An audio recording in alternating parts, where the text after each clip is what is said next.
Actually, my stole is purple because I'm licensed out of Mile High Church out of Lakewood, Colorado, but I live here now and get to serve here, and I love it. So wherever you are in your spiritual path, if you are new, and I know we have some new people or new-ish people here, you're always welcome here. And just so that everybody knows what we believe, because sometimes that's a little bit confusing, we're just very open at the top. We really are open at the top. We believe that we are co-creators with the divine, and that you can change your entire life by... I was just like, this magical sound right here. So changing your mind. Yes, very good. So Ernest Holmes is our founder, and we teach the universal truths in all spiritual teachings, so both traditional and contemporary. And you can visit our website, cslcapecoral.org. You can also read what's on the screen right here. And you don't have to listen to me talking if you don't want to. If you want to look up any upcoming events, you can talk to anybody with a stole or a name tag, and we can help you with any of that. I would like to draw your attention over here to my left, Exhibit A. John Coriel, he is also a religious science practitioner. He's holding the high watch right now. So he also did the meditation if you were here earlier. What that means is he's just holding the highest and best. He's knowing the best for this service today. And it's already going really well. So he's doing a good job, don't you think? So that's what he's doing over there. He's not taking a nap. All right. Big Love Band's back up again. Here we go. You ready? We're all going to go higher and higher today.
Give it up one more time for the Big Love Band. They will be back for an encore later. Don't you worry.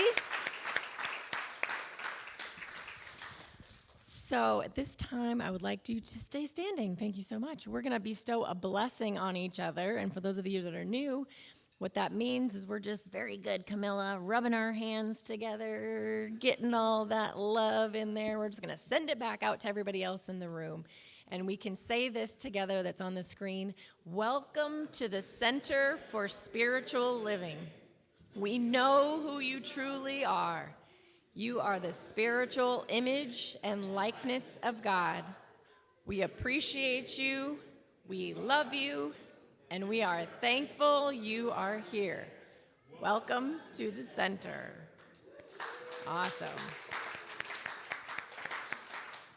And I know we got a couple little kiddos in the audience, so you guys can head on back to the youth program. We have a thriving youth program now, folks. We have a thriving youth program. So if you know any families looking for a center, that is happening here. So now I'm going to pass it on to Linda Lloyd, who's going to come up and do our reading and prayer.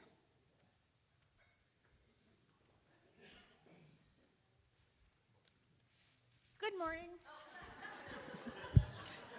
Good morning. I didn't realize I was that much shorter than you.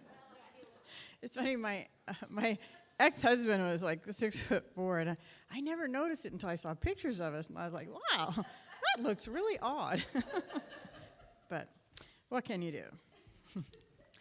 Good morning. My name is Linda Lloyd, for those of you who do not know me. I am also one of the licensed practitioners here at the Center for Spiritual Living, and it is my great honor and privilege to do the reading for you today.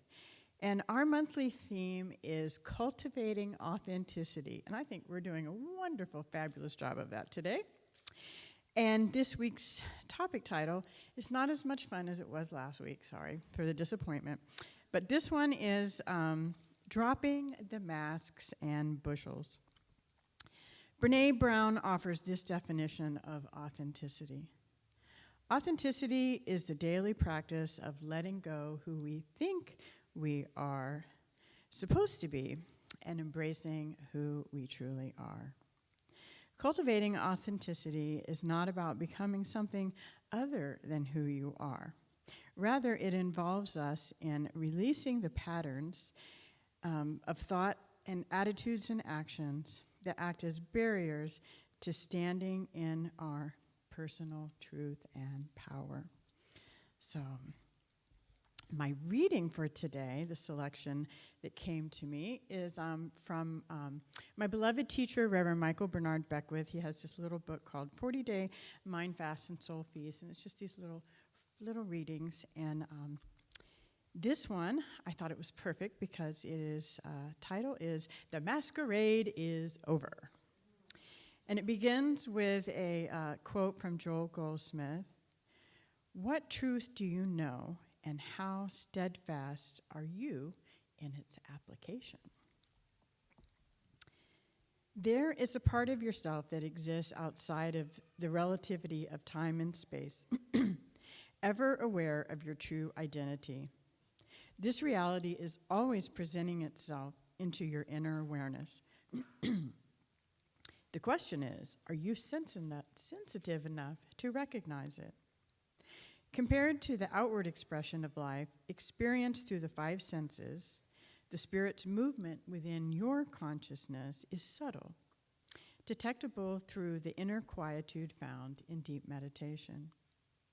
Once you have sufficiently tasted of this nectar, the spirit found in the inner stillness reveals itself in the activities of your outer life. This is how the mystics live. Whether they are engaged in inward or outward activity, they remain ever aware, ever awake at the feet of consciousness. Your practice of meditation and affirmative prayer penetrates the subjective region of consciousness and strips away the mask of your acceptance of the illusions of lack, limitation, rationalization, and materialization, or materialism, I should say. A revolution of values takes place within you, and the masquerade is over.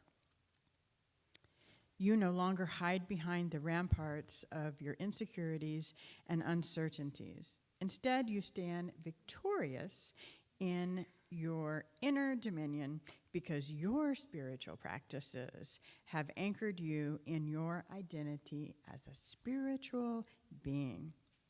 You are the producer and actor on the stage of your life. Keep your consciousness on the spirit as the director, and you will come into the awareness that all the props you need to support your life have already been given. If you imagine that something is missing, it is because you haven't caught your cue to look deeply enough within and find there the core of your inner beauty, perfection, opulence, wisdom, and joy. Yes, it is all there. The supreme spiritual idea held in the mind of God about you as an individual expression of itself means that you are a repository of its qualities: bliss, love, balance, affluence, peace, and ecstasy. Stand in ownership of the state of consciousness right now, powerfully claiming your divine inheritance. Today, walk in the world as if nothing is missing, because it's not. And the affirmation that he has here: I consecrate myself to the purpose of my being. I dedicate my thoughts, words, and actions to the Spirit, and I am a clear, pure channel of its expression. Yay! Let's take this into prayer. So close your eyes if you feel comfortable. And taking a nice, deep, unifying breath together. How good it is to take these special moments of pause, and particularly this one here right now, to remember that we are amazing beings, each and every one of us in our own unique and beautiful way. There is this one life that is a unified field that binds us all together, that we are all woven in this beautiful tapestry of life. So it's from that place, that space of awareness, that knowingness, that lovingness, that oneness, that I speak this word, just anchoring in this knowingness of our divine opulence, our beauty, our joy, our creativity, our intelligence, and just in so much awe and wonder for this, that we are unique individual expressions of the one, each one of us, fabulous and amazing. So I'm so grateful to know this, and to know that this celebration today just is such an enlivening experience that each one of us leaves here a little bit differently than whence we came. So I'm just so grateful for this and so much more.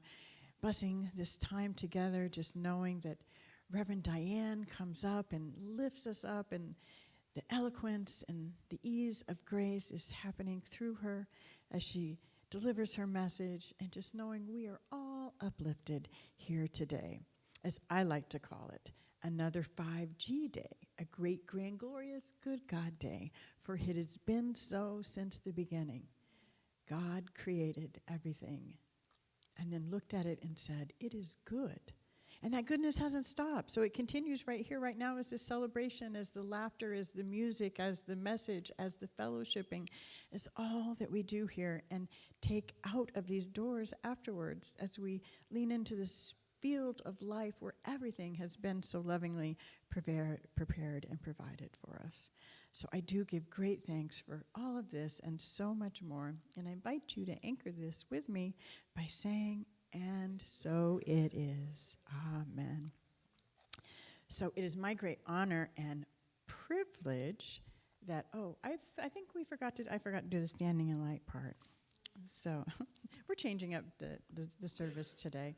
So let's take just 1 minute before we move on to bring into consciousness anyone that you are holding in prayer, that special person or that situation or that circumstance, and we'll just give our love energy to it, just knowing that everything is truly divinely unfolding in its own perfect way. So bring that person, that place, that situation into mind. And we just all breathe love into that.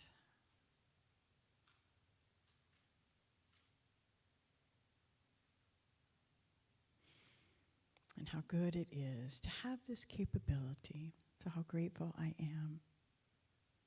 And now it is my great pleasure to welcome our most honored guest, Reverend Diane. And Reverend Diane was raised in New Thought, and she's been a Unity minister for 25 years. Although she's been saying that for a long time, so I think it's more by now. Yeah, I thought so. She currently leads Unity's Church Without Walls, Pray Attention Ministries, and she's now the keeper of the flame of Unity Worldwide Ministries. So we are in for good stuff with her. Monday through Friday, you can jump into her Facebook Live at 11:11 based on Unity's Daily Word and sign up online for your free Pray It Forward. I signed up, and I love looking at them. They're very, they're very thought-provoking. If you want to know more about Reverend Diane, her book and online course, Pray Attention, 5 Sacred Meditations, and all the joy-filled things her ministry can offer, go to prayattentionministries.org. So now, let us give a warm welcome, how about a hot welcome, to Reverend Diane.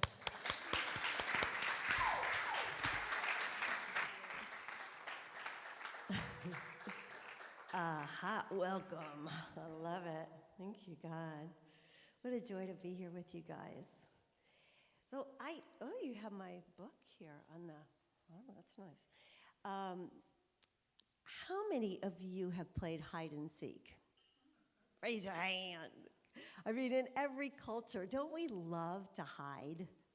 It's so exciting when you're one of the ones that's hiding. You get in there, like you find the perfect place, and then you get in there, and you're so excited for the moment that might come when they actually find you, and yet you want to hide. It's a very interesting thing. And for those who are seeking, we want to find the others, and there's this, we feel so much energy in us as we're looking, like, where could they be? Where could they be? We play it with my dog. You guys many of you have met Angel. He will stay in his bed, and then we go and run. My roommate, by the way, Kathy, is here today for the first time at CSL. She's a Unity person, so thank you for being here. But yeah, we'll go and hide and then go, and he takes off, and you can hear his little nails as he's going along the tiles in the house, and he gets so excited and freaked out when you go, ah, jump out. He's like, ah! You know, Jesus spoke to this thing that we have of hiding. And today we're talking about dropping the masks and also the bushels, which means the baskets. And Jesus said, you know, don't go up on a hill. You're the light of the world. Don't go up on a hill and then put a lampshade over your light. This is what that looks like. So don't do this. He says, no, don't do this, because when you do this, you cannot shine your light. And yet we want to hide, don't we? We want to hide our thoughts, we want to hide our feelings, we want to hide our beliefs, we want to hide our disbeliefs. And Jesus is like, no, take that off. And so we reveal ourselves, we take it off, and yet we have this tendency to want to still mask ourselves. Masking is an interesting thing because we think of it as being fun sometimes, right? It wasn't so fun during COVID, those kind of masks, but sometimes we put on this kind of mask and we like go to a masquerade and everybody's guessing who you are, and we play dress up, and it can be fun until we're masking the truth of who we really are. And that's not fun at all. And what happens is life will reveal us to ourselves. Have you noticed that? Is it just me? Someone, usually somebody who loves you, somebody who's close to you, and may appear as if they're an enemy, the very ones that are invited to the table, will call us out. They will just like say, really? Really? Is that true? Is that really who you are? And they cause us to layer upon layer, take those masks off. This is part of living out loud. But what happens is, as we're growing up, we get mixed messages, and we give mixed messages. Is that true? I've been getting and giving mixed messages. Affirm that with me. I've been giving and getting mixed messages. So listen to this message and breathe this message in. And I mentioned it earlier. It's such a clear message. You are the light of the world. Breathe that in with an in-breath. Expand your lungs, roll your shoulders back. I am the light of the world. Affirm that with me. Together, I am the light of the world. And each and every one of us has that truth about us. And yet we want to fit in, but we want to stand out. We want to be approved of. And can we judge ourselves by what others say is true about us? If we do, we'll want to mask over and over and over again. We'll change one mask out for the other mask until there comes that day. It's referred to in 1 Corinthians 13, that day when we look into the mirror that we've been looking into dimly, not seeing ourselves, not being the light of the world because we're afraid to shine in that way. But there comes that day when we see ourselves fully, and it's when we accept that we are who we are. And we are made to shine our light no matter what anyone else may think or anyone else may say. Because if you and I are being loved, pure love, it doesn't matter. There's a beauty exuding from us, and it calls for us to be vulnerable. Vulnerability is amazing. Vulnerability actually empowers us. In vulnerability, to soften in those places where we are rigid, to allow love to come into those places where we've held an intractable unforgiveness. In those places, in those spaces, the gap between thoughts is what the Buddhists call it.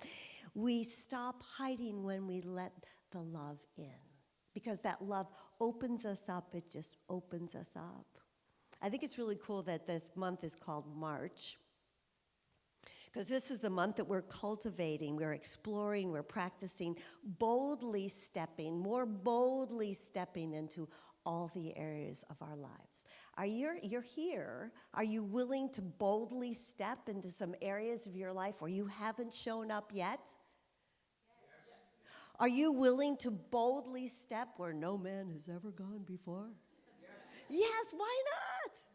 I mean, you've been given this body, you're in this amazing Merkaba. Why not live out loud? Why not fully express who you came here to be? So cultivating authenticity is not about being something that you're not. Rather, it's about being all that you came here to be, all that you were born here to be. And we get to, it's our joy, our privilege, and sometimes it's really tough, we get to release the patterns of thoughts and attitudes and actions that we have thought and been taught are barriers that stand in our way of living our truth. Are there really any barriers? No. Only that we think that there are these barriers. So we let down that curtain of thought. We drop into not who we are not, but we drop into who we truly are. And from that place, express ourselves. It restores our self-worth. It restores a sense of respect that we can have for ourselves. And if that's true for us, then we also then get to be so vulnerable that we allow the other person that we are with to be themselves as well. Will they be the same as us? No, that's a guarantee, right? They're not going to be exactly the same as you. And if that's what you're looking for, you will keep hiding and seeking. In The Gifts of Imperfection, Brené Brown says, authenticity is the daily practice of letting go of who you think you're supposed to be and embracing who you truly are. So for a moment, let's just do a body prayer. I just ask and invite you to roll your shoulders back. Sit up as straight as you can in your chair. And if you will allow your hands to come together like a cradle. You might lift that cradle up above or just below your heart chakra. Allow yourself to see with your mind's eye this beautiful, perfect, authentic self, born as you. No one else is like that. No one else is like you. Notice the lightness of being as you hold yourself in your arms. You might want to rock yourself, mother, this essence. Allow this essence to just be. And notice, if you will, that there is a warmth that you feel as you hold yourself. A warmth that exudes, a beauty that is there. A vulnerability for when you were a babe, and you are a babe. When you were a tiny babe, you were so vulnerable. Sweet. So sweet that people wanted to smell of you. Look at that gorgeous baby. Look at that beautiful child of God. And so keep that image in your mind's eye. There's no masking here. There's no basket over that light. As we affirm, I have the courage to be vulnerable and let my light shine. Together, I have the courage to be vulnerable and to let my light shine. Thank you, God. Now you can open your eyes. Do you remember Sammy Davis Jr.? Yeah. So Sammy Davis Jr. Sang, well, a lot of people sang it, but he sang the song, I've Gotta Be Me. Remember that? I've gotta be me. I've got to be me. I've got to be me, whether I'm right or whether I'm wrong, whether I find a place in this world or never belong. I got to be me. I've got to be me. What else can I be but what I am? You're made of God stuff. We just get to remember that every day. This idea of practicing, daily practice, we are practitioners, are we not? Metaphysical practitioners. That means that when something happens or someone says something in the world takes place, we look beyond the obvious physicality of that and say something greater is taking place. I am not the least bit deceived. Even if it's a painful experience, especially perhaps when it is painful for you or someone else, to know that there is a greater call, there is a coming forth of the withinness of this being, this life form, this experience, calling us all up to a higher place. And you just got to be yourself at that time. That's all you have to be. No one else, nothing that you're not. Be who you are. This impulse to fully express ourselves is the very nature of every living thing. And it is a glorious thing to be seen, is it not? Yeah, it's a glorious thing to be known. It's a glorious thing to look in the mirror and actually see the light of God before us. This is a practice. So, simultaneous to that, we have the instinct to hide. Oh, well, it's part of being human, and it's part of being divine. Because in the hiding and the seeking, we find ourselves. Animals hide, some animals hide right in front of us, don't they? They right out in the open, they camouflage themselves so that they can blend in. There are times for that. I actually saw, I can't remember who I was with. I actually saw a couple. I do know who it was. I'm pretty sure it was my brother. You guys met my brother the last time I was here, right? Dan. So we saw a couple walking toward us, And they were wearing camouflage. They were wearing matching camouflage. And I remember they were really these really hot outfits, right? It was like, it wasn't just plain old camouflage. It was like, whoa, camouflage with an attitude. And I watched them walk by, and I said, "Did you see that?" And he said, "What?"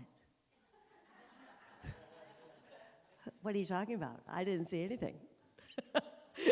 I went, "Wow, their camouflage really, really worked well." But not me. I got caught up in the outside of that. I remember when I was in high school. Now how many of you can relate to this? But Kathy and I were talking about it earlier this week. There was a sense that I had that I was supposed to look like every other girl in school. Can somebody give me an amen? Did you have this happening? Like we were supposed to wear the same kind of outfits, the same kind of clothes, the same designer. That our hair was, at that time, my hair was supposed to be straight. It was down to here. It was supposed to be straight and parted in the middle, which is not a good look for me. And when you have curly hair, I did burn my hair once completely. I tried to iron it, did that, and not a good smell either. And so there was this thing about like we were supposed to be living in Pleasantville, and we're all supposed to be cookie cutters and look alike. And I think some part of me even bought that we were that much alike. And if we could get to be more alike, we would be better at being ourselves. Now, that's not the way it is anymore. And in fact, it's even policy that is not the way it is in some places, that we are here to accept all shapes, all sizes, all ages, all genders, all lifestyles, no matter what. And I love that. It means I can have curly hair. But it means more than that. And the place where I really saw it and love it is at Lululemon. Do you guys know Lululemon?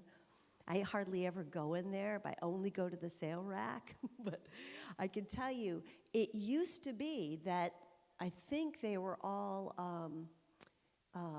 what's the underwear store for women? Speak up. Thank you so much. Victoria's Secret, I think they were all post-Victoria's Secret models who worked at Lululemon, because I would walk in there and go, I don't think there's anything that I'm going to be able to wear that they sell in here. And now they have women of all sizes and shapes working in that store. They have men working there, women working there. You walk in and you feel welcome. You walk in and you feel seen. That's the way that we are meant to be on this earth plane. Are we different? Yes, we're all different. And yet, we are here to fully express who we are. In her book, Daring Greatly, Brené Brown says this: because true belonging only happens when we present our authentic, imperfect selves to the world, our sense of belonging can never be greater than our level of self-acceptance. Yeah. I remember, it wasn't that long ago, I was having a first date with a guy. And I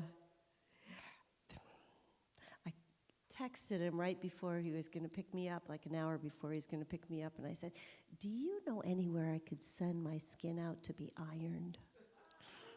Because I had this sense of, oh my gosh, I'm going out with somebody I've never been out with before. I can't accept myself like this. Could he accept me like this?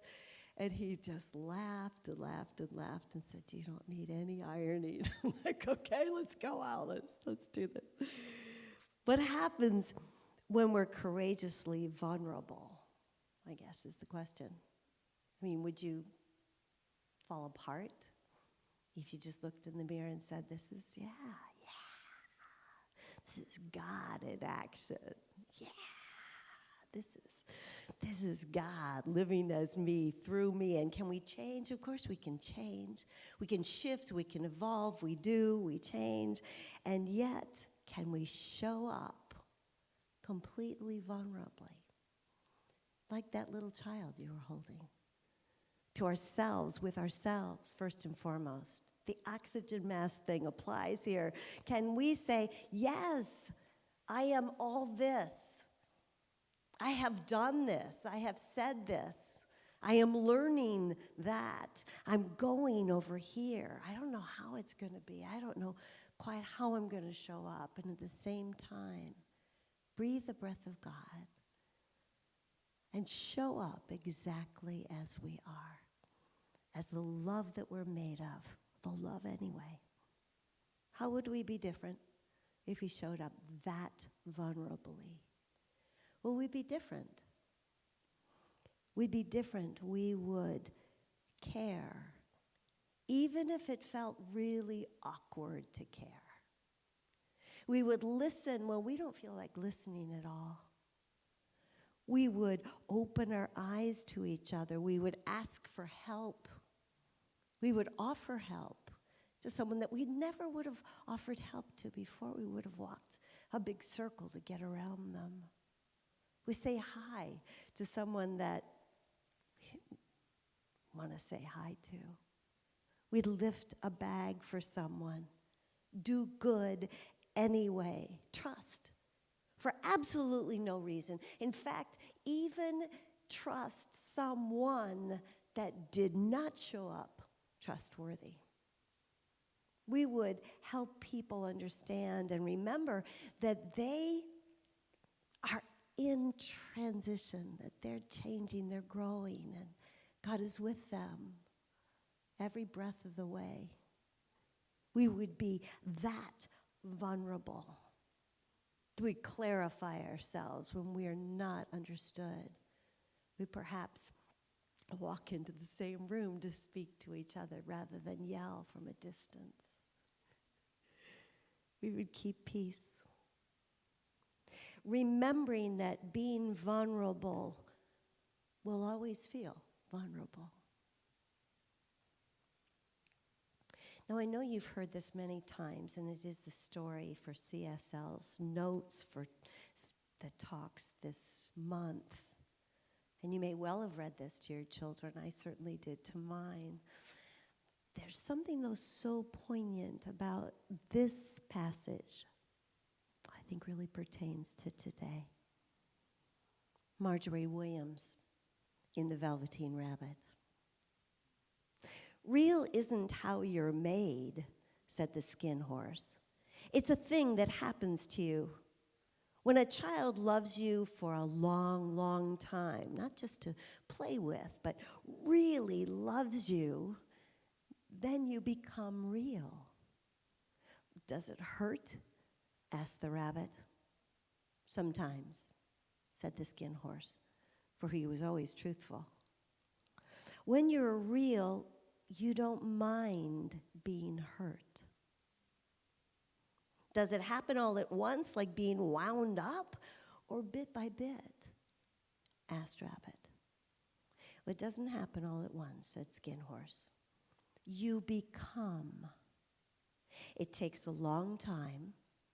That's why it doesn't happen often to people who break easily, or have sharp edges, or who have to be kept carefully.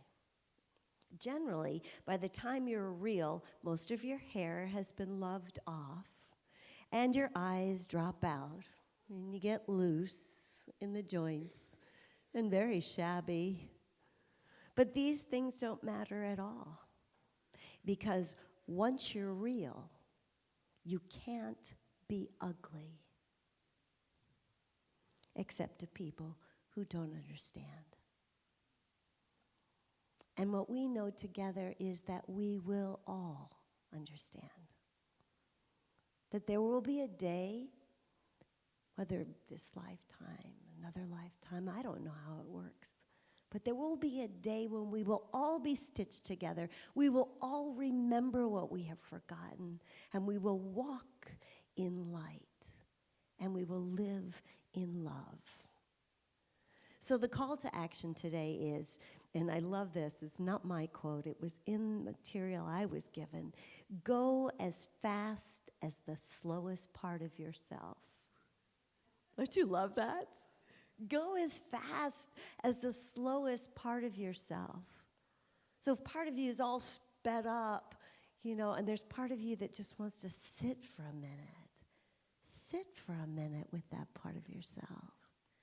Hold that part of yourself, embrace that part of yourself, rock that part of yourself, for you are a child of God that deserves to be loved by you first and foremost.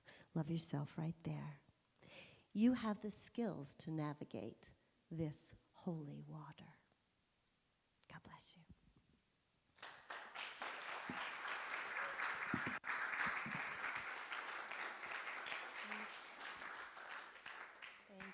Thank you. It's time for us to give of our love offerings. I wanted to look at that for a moment. We say text to tithe, and tithing is something that sometimes people, depending upon the history of your religious upbringing, it can seem like a conscripted thing, like somebody says, you have to do this, and you don't have to do this. A love offering implies that you want to invest, that you want to give not only of yourself, but you want to give of your treasures. You want to give of your time and volunteer as our lovely hostesses today, our greeters, our ushers. Well, you guys are wearing a lot of hats today. Yeah.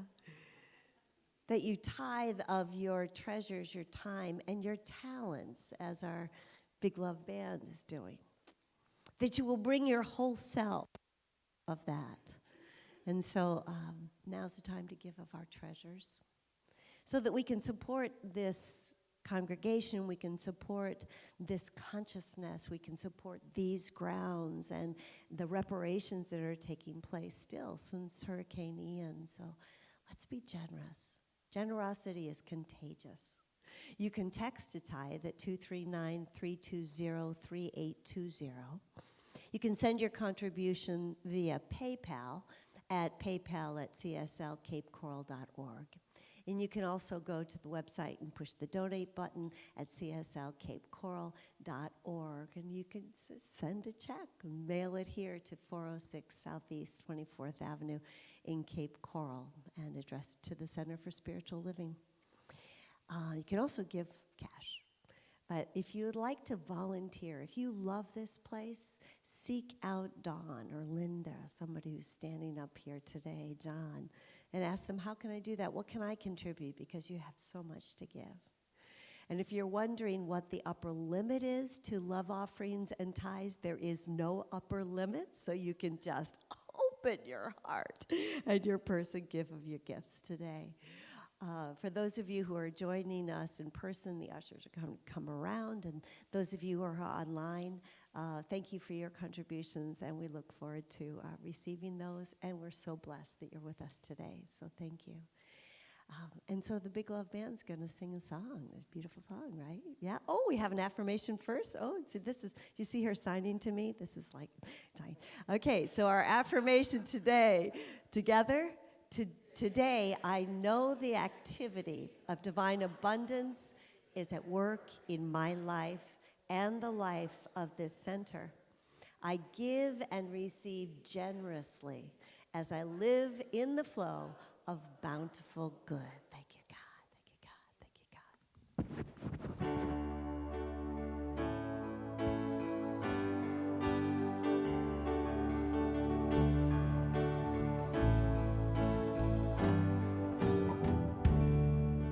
Standing as one in the presence of the power, standing where others have stood.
Ah, good times, good times.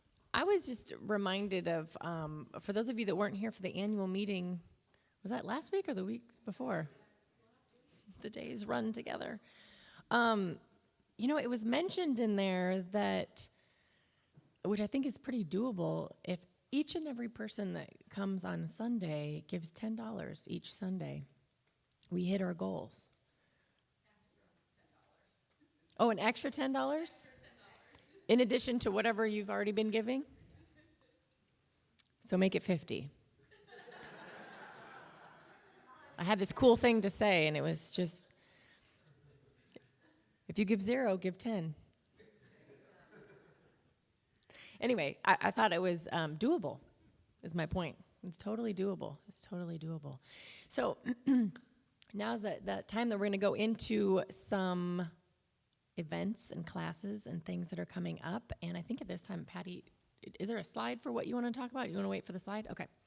So we've got a beautification day coming up on the grounds, March 14th at 6 p.m. So that's this Tuesday. Today is the 12th. Excuse me. An annual Easter game day. Oh my gosh, we had so much fun. That was the first day I played pickleball, Roger. My first day playing pickleball, and now I'm addicted. If you haven't played pickleball, you should come play with us. So there's going to be food. He's got a frying pan for a paddle, though. So noon to 3 on April 9th. It says 3, but it's 4. Disregard. We're going to, and it might be later than that if you get me playing pickleball. Food, outdoor games, music, cash, 50-50 drawing, that's always fun. Cornhole tournament, that's always fun too. So plan on coming to that. Next slide. And then we got a spring fling coming up Saturday, May 13th. So put that on your calendar, 6 to 8 p.m. So raffle, food, music, and also another cash 50-50 drawing. And there's, along with music, there's usually dancing. That should be up there because that's kind of an important piece of those spring flings. $25 in advance, $30 at the door. You guys got to keep up with me. I'm fast. All right. Oh, Patty, is this what you want to come up and talk about? Holy Fire, Reiki Master. Oh, this is the same thing, Reiki session. What just happened there? We have 2 things up at the same time, spring fling and a Reiki session. So next session is April 4th, 6:30 to 8 o'clock. That's on Zoom. So Patty's doing Reiki, Holy Fire, distance Reiki. Join there. Love offering. Here we go. Metaphysical Fair. Patty again.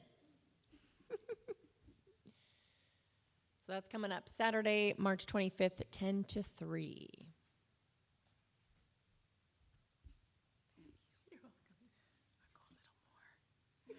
So that picture goes with, that picture goes with the Reiki.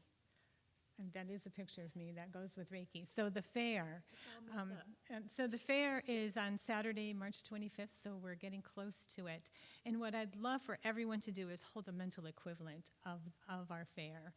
So imagine driving in and seeing all the cars and the people and the tents outside in the kids area for little and big kids, and then coming in and seeing all the people in here, the food court, the vendors, knowing that in each one of the rooms here that there is a facilitator offering a service. So I invite all of you to hold that image and also the excitement inside that builds with it. So let's build this excitement for our fair coming up in 2 weeks. And so we are still looking for volunteers, so thank you, Diane, for mentioning volunteers. We have sign-ups in the back if you'd like to help with setup, with any of the tables, the book table, the registration table. We still need help from all of you to make it all happen. So thank you. You're welcome. Can I keep you up for it? Yeah. What's the deeper purpose for this fair? Why are we doing that? I think that would be important to share with people. Melissa Arterberry approached me about presenting this fair. So she asked me to join her in presenting it. So it's really about all of us coming together, bringing in services, so that there are people from our center who are presenting the services. So we're opening up to what all of the services that people do provide in here. And also we're advertising outside. It was advertised in Natural Awakenings. We'll have a banner out in the front as we get closer to the day. So it's about all of us coming together. It's a fundraiser for the center, and also to make you all aware of the services that people in our center provide outside of here. Thank you. You're welcome. Thank you. Yeah. Well, I wasn't the only one with that question, right? Or was I the only one with the question? So just to reiterate that, there's so many gifts and talents that we have in here that other people don't know. So that's one piece of it. Also a fundraiser for the center. But then also, there's a lot of people in our community that are looking for this that have no idea we exist. So what a cool thing to do to bring people in and experience, a little piece of us. So I know when I first found Mile High Church, I was living in Denver for 9 years. I had no idea that this huge, massive place, it's the biggest CSL in the world, for those of you that don't know, had no idea it existed. And I didn't even know that I was looking for it until I walked in those doors. So that happens too sometimes. People don't even know what they're looking for. They just know what they don't want, and then they find a place like this. So very cool. All right, we're just going to wrap it up by saying if you would like a 1-minute miracle, which means just a little short prayer after service, you can join one of the practitioners out down in front, and we're going to let the big band take it away. All right. Are we ready to take the masks and release them? Yeah, so you can feel free to do that after.